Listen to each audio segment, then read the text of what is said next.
Hey everyone! Are you staring at your PC screen, wondering why your USB flash drive or hard drive just isn't showing up under File Explorer? Don't worry, you're not alone. This problem can be a real headache, but guess what? I've got you covered. In today's video, I'll walk you through simple, easy-to-follow steps to get your device back up and running in no time. Let's fix it together.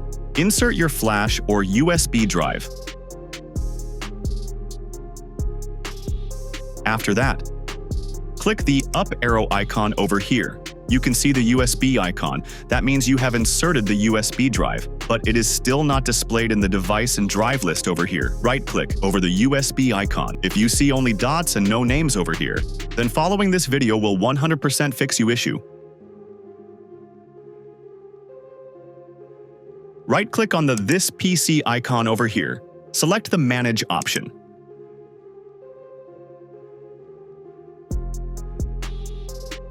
Next, click on Disk Management.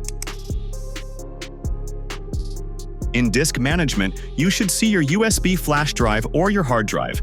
You'll notice that every other drive has an alphabetic name, but your USB doesn't have a name yet. Now, let's name it.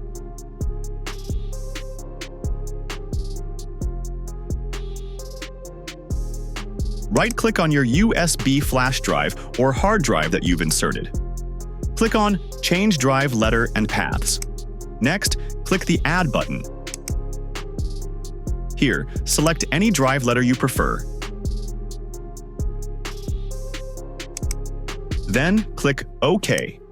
You can see that as we've named the USB drive, a notification is automatically popped up. Now, let's go and check our drive inside the Devices and Drives list. You can see our USB flash drive is now visible. We have successfully fixed the issue where our USB wasn't showing up. I hope this video was helpful to you. If it was, don't forget to hit the like button and subscribe to my channel for more content. If you're still facing any issues, feel free to leave a comment and I'll do my best to assist you. And if your problem is solved, I'd love to hear about it. It would make my day to know that this video helped you.